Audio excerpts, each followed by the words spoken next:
টিকে tutorial hub চ্যানেলের আরেকটি নতুন ভিডিও আমার সকল প্রিয় দর্শক এবং ভিউয়ার বন্ধুদের স্বাগত জানাই।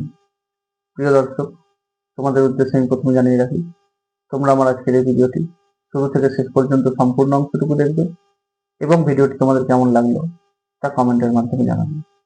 তোমাদের এই কমেন্টগুলোই পরবর্তীতে আমাকে আরো এই ধরনের বিষয়ভিত্তিক ভিডিওগুলি তৈরি করতে উৎসাহিত করবে।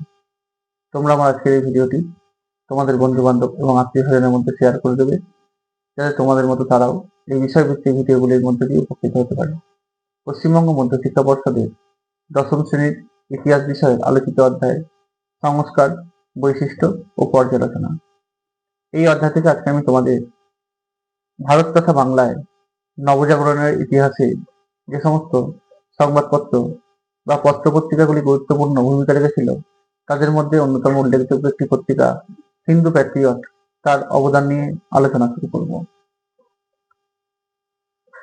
বাংলার সমাজ জাগরণ এবং ভারতের সাংবাদিকতার ইতিহাসে যে সমস্ত পত্রিকাগুলি উল্লেখযোগ্য স্থান অধিকার করে আছে, তাদের মধ্যে অন্যতম ছিল হরিশ্চন্দ্র মুখোপাধ্যায়ের সম্পাদিত হিন্দু প্যাট্রিয়ট পত্রিকা। 1853 খ্রিস্টাব্দের 6ই জানুয়ারি গিরিশচন্দ্র ঘোষের সম্পাদনায় মধুসূদন রায় নামে এক ব্যক্তি এই পত্রিকাটি প্রথম প্রকাশ করেছিলেন, যা 1924 খ্রিস্টাব্দ পর্যন্ত চলেছিল। অবশ্য 1855 থেকে 1861 খ্রিস্টাব্দ পর্যন্ত হরিশ্চন্দ্র মুখোপাধ্যায়ের সম্পাদনাকালে এই পত্রিকাটি বাংলার প্রতিবাদের প্রধান মুখ হয়ে উঠেছিল। সমকালীন বাংলায় দরিদ্র কৃষক সমাজের ওপর জমিদারদের যে অত্যাচার, সেই অত্যাচারের বিরুদ্ধে প্রতিবাদে সোচ্চার হয়েছিল এই হিন্দু প্যাট্রিয়ট পত্রিকা, এবং জমিদারদের অতি অত্যাচার এবং লোভ তা এই পত্রিকাতে উল্লেখ করা হয়েছিল।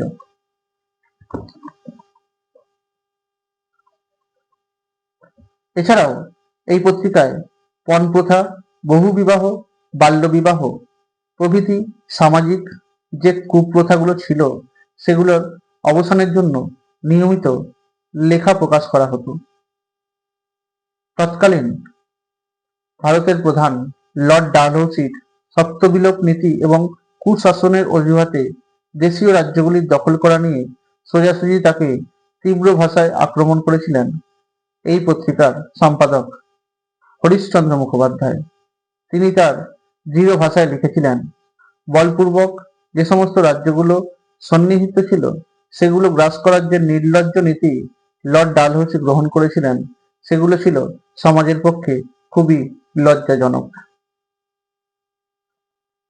ইংল্যান্ডে শিল্প বিপ্লবের জন্য বস্ত্রশিল্পের যে উন্নতি হয়েছিল এবং তার ফলে নীলের চাহিদা দিন দিন বৃদ্ধি পাওয়ায় ইস্ট ইন্ডিয়া কোম্পানি ভারত থেকে নীল চাষ করে মুনাফা অর্জনের জন্য লিপ্ত হয়েছিল। বাংলার নীল সব থেকে ভালো হওয়ায় বাংলার কৃষকদের ছলে বলে কৌশলে দাদন অর্থাৎ অগ্রিম অর্থ দিয়ে অথবা জুলুম বা অত্যাচারের মধ্য দিয়ে নীল চাষে এই নীলকররা বাধ্য করত, আর সেই চাষ করা নীল কৃষকদের থেকে কেনার সময় তাদেরকে ওজন এবং দামে দুটো দিক থেকেই ঠকানো হতো। এছাড়াও প্রতিবাদী কৃষকদের প্রহার, গরু বাছুর লুট করে নেওয়া, ঘর বাড়ি অগ্নিসংযোগ ঘটিয়ে দেওয়া, নীল কুঠিতে নিয়ে গিয়ে আটকে অত্যাচার করা, স্ত্রী কন্যাদের সম্মান হানি করা প্রভৃতি ছিল প্রতিদিনের এক ঘটনা। আর হিন্দু প্যাট্রিয়ট পত্রিকা এই সমস্ত বিবরণ সমাজের সকল শ্রেণীর মানুষের কাছে তুলে ধরেছিল। নীল চাষিরা নীল চাষ বন্ধ করে দেওয়ার জন্য যখন বিদ্রোহ শুরু করেছিল, তখন হরিশ্চন্দ্র মুখোপাধ্যায় নীল জেলা নামে এই হিন্দু প্যাট্রিয়ট পত্রিকায় আলাদা একটি বিভাগ খুলেছিলেন, যেখানে সারা বাংলায় সংবাদদাতা নিয়োগ করে বিদ্রোহের খবর প্রকাশ করতেন। এই হিন্দু প্যাট্রিয়ট পত্রিকার কলকাতার কার্যালয়টি নীল চাষীদের কলকাতার আশ্রয়স্থল এবং মামলা পরিচালনার সহায়ক স্থলে পরিণত হয়েছিল। এই পত্রিকায় নীল বিদ্রোহকে সমর্থনের শাস্তিস্বরূপ নীলকররা হরিশ্চন্দ্র মুখোপাধ্যায়ের নামে মানহানির মামলা পর্যন্ত করেছিল। অবশেষে 1860 খ্রিস্টাব্দে নীল কমিশন গঠন করে এই পত্রিকা তথা সম্পাদক হরিশ্চন্দ্র মুখোপাধ্যায়ের কার্যকলাপেরই ফলাফল বলে অনেকে মনে করেছিলেন। হিন্দু প্যাট্রিয়ট পত্রিকার সম্পাদক হরিশ্চন্দ্র মুখোপাধ্যায় কঠোর ভাষায় লিখেছিলেন, 1855 খ্রিস্টাব্দে সংগঠিত সাঁওতাল বিদ্রোহের পেছনে যে সমস্ত কারণ ছিল, সেই কারণ এবং সরকারি অপশাসন ও তিনি সাঁওতাল এলাকায় সামরিক শাসন জারি করার তীব্র বিরোধিতা পর্যন্ত করেছিলেন। অর্থাৎ এক কথায় বলতে গেলে বলা যায়, হরিশ্চন্দ্র মুখোপাধ্যায় সাঁওতাল বিদ্রোহে সাঁওতালদের উপর যে পাশবিক অত্যাচার তার তীব্র বিরোধিতা করেছিলেন এবং সেই নিয়ে তিনি লেখালেখি করতেও কিন্তু দুবার ভাবেননি। এছাড়াও 1857 খ্রিস্টাব্দে সংগঠিত সিপাহী বিদ্রোহ বা মহাবিদ্রোহকে হরিশ্চন্দ্র মুখোপাধ্যায় সরাসরি সমর্থন করেননি। তবে এই হিন্দু প্যাট্রিয়ট পত্রিকার পক্ষ থেকে এই বিদ্রোহের কারণ অনুসন্ধান করা হয়েছিল এবং বিদ্রোহকে দমন করার জন্য সরকারি প্রতিহিংসা পরায়ণতার কঠোর সমালোচনাও তিনি করেছিলেন। আরো যে সমস্ত উল্লেখযোগ্য কাজগুলো এই হিন্দু প্যাট্রিয়ট পত্রিকায় লেখার মাধ্যমে তুলে ধরা হয়েছিল তার মধ্যে অন্যতম ছিল 1856 খ্রিস্টাব্দে ঈশ্বরচন্দ্র বিদ্যাসাগরের দ্বারা বিধবা বিবাহ পুনরায় যে চালু করার উদ্যোগ নেওয়া হয়েছিল, তার ফলে হিন্দু প্যাট্রিয়ট পত্রিকা বিদ্যাসাগর তথা বিধবা বিবাহের সমর্থনে জনমত গড়ে তোলার কাজও করেছিল।